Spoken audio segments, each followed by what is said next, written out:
Hello potential viewers, welcome to my channel.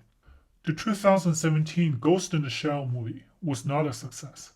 In fact, it was considered widely by audiences and critics to be sort of a flop.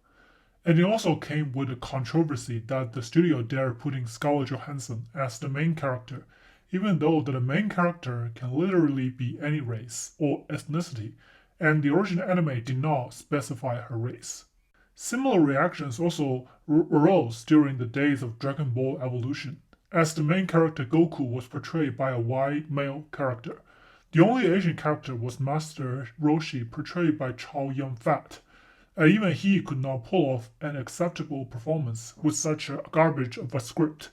But those kinds of controversy was not such a big deal then, due to the movie's limited budget in marketing and the horrendous presentation. This kind of a petty controversy was quickly overshadowed by the influx of online mockery. I have very limited recollection of the original Ghost in the Shell series, so my view of the 2017 real action movie is probably not very skewed by nostalgia. I still found the movie kind of annoyingly Americanized though, even if I could not quite put together at the time that I watched it. I just remember that I find it lacking some of the tone that I vaguely remember from the original series. And after I half-heartedly rewatched the cinematic scene that is Dragon Ball Evolution just as a source of background noise, this obvious conclusion hit me, that the essence of the original anime got lost or even twisted during translation. And I believe this is probably not simply that the remakers in the US not understanding the cultural backgrounds and philosophies of the original anime, nor is it simply that there being a need to adapt the original works heavily to appeal to as wide as an audience as possible, but a combination of these factors, partially made worse by the inherent risk of misinterpreting from original anime and comic style art into movies. Before any of you bring up the success of the Marvel's movies and the Nolan Batman series on how it can be done, let me remind you that it took a lot of tries and a few phases of movies before we finally had this series of big winners like the Avengers Endgame. And even those studios and people who made these movies were often wrong in their vision and/or execution. What this means is that the adaptation from anime/manga to a Hollywood or an American-made movie will have to go through two layers of translation, and each layer, when put in the hands of the wrong people, can lead to the end product being horribly distorted beyond repair. And I would like to say that Dragon Ball Evolution is one example that there's a distortion on both layers. As for the analysis of the roots and processes of the distortion, as some sort of a modern cross-cultural phenomenon, I would like to start from a slightly different angle. I would like to focus slightly more on the aspects they got right, instead of the discrepancies they display comparing to the original. I do this not because I would like to defend the movies like Ghost in the Shell or abominations like Dragon Ball Evolution, but because I believe the correct information will serve more distortion when put in the wrong framing, just like the correct information will be much more deceitful than outright lies, if put into the right framing or twisted context. Now, admitting that I am not super familiar with the Ghost in the Shell anime series, I will start off with some analysis of the Dragon Ball Evolution and focus more on it, since it is a bit more symbolic of the issue that I observed in some of the anime adapted movies. First thing that the movie got partially right was that the notion of ki, or chi, in that it is like a kind of a special energy that typically manifests as gusts of wind, and even shiny energy beam that can destroy giant objects. You might say, duh, it is the core and the easiest part to interpret in the Dragon Ball anime and manga.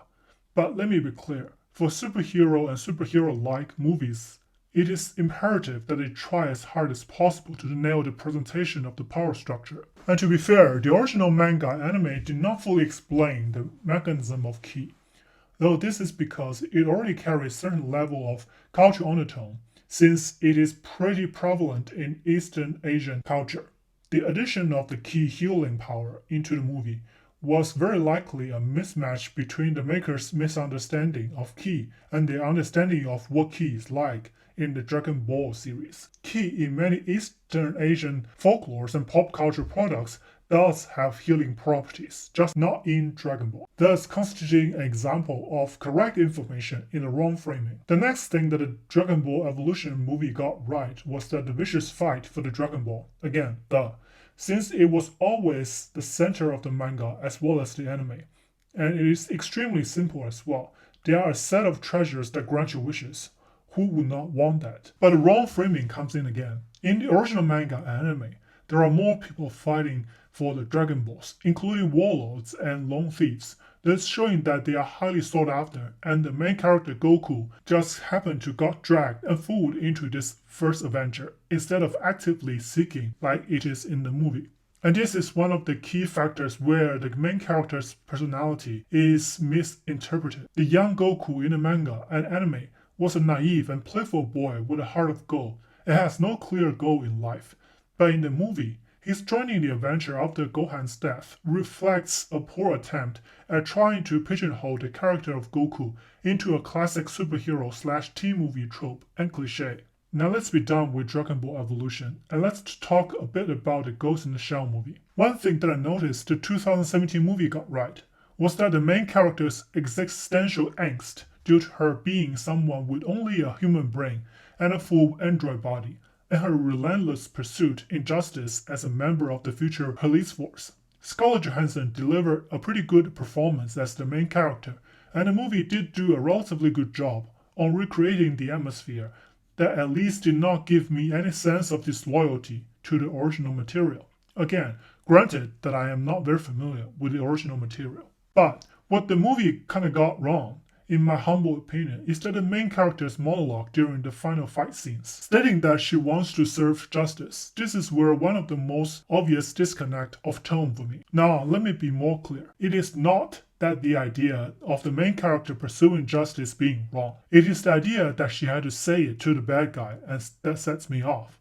It is a relatively general trope in American comics and cartoons, but it is relatively rare in animes and mangas. In fact, from my personal experience, mangas and animes, or at least the good ones, rarely have direct spouting of ideals like justice, peace, and love by characters themselves. It is not that these values are not present in mangas and animes, but that they are not manifested or embodied by the characters themselves, but mostly in their actions and their relationships with other characters. In many cases, especially for the more morally gray mangas and animes and their characters, these ideals are often not held by the characters from the get-go, but often are found by the characters through their choices and actions. This is in many ways contradicting to how a lot of the superhero/super spy characters are portrayed in American cultural products. This is not to say that the comics and Hollywood superhero movies do not have complex or morally gray characters. However, it is my observation that it is relatively more common for subtly moral gray characters to gradually finding their way to these ideals instead of fully committing to their moral gray areas and walking only through the line. And here is my overall thoughts on the level of distortion that happens during the adaptation of anime movies. Focus on some of the smaller details was put, but the overall tones and the grander schemes are often misconstrued. Granted, the tones and grand schemes are often really subjective. However, a loyal adaptation will show more efforts in presenting the worldview from the original work as it is, or with some level of adaptation to the new norm while preserving their essence. For example, to adapt Dragon Ball series, you can try to base it in some kind of futuristic world, or even like Blade Runner world, where technologies have advanced to a point that human android are possible, just like it is in the Blade Runner movies. But it is not the focus of the movie, so focusing on it would be the wrong idea. Also, focusing on the Dragon Balls will also be a bad idea, since although it is the center of the series, it is mostly a plot device and is mentioned quite infrequently unless someone is dead and needs resurrection. Instead, the focus of the series could be based on the adventures of a naive, pure-hearted, and powerful teenage boy who is curious to learn about the world and have fought great evils with the hope of resurrecting Gohan, the man who adopted him, but eventually came to terms with Gohan's death. This is a major arc in a Dragon Ball manga, and my favorite arc so far, and it is the kind of stories where it can be universally adapted as long as the tone is consistent and some random details can be omitted or changed. But I am just trying to randomly piece together some thoughts here. I cannot offer a good solution to the problem, or else I would not be here. I hope you enjoy my thoughts and hope to see you next time.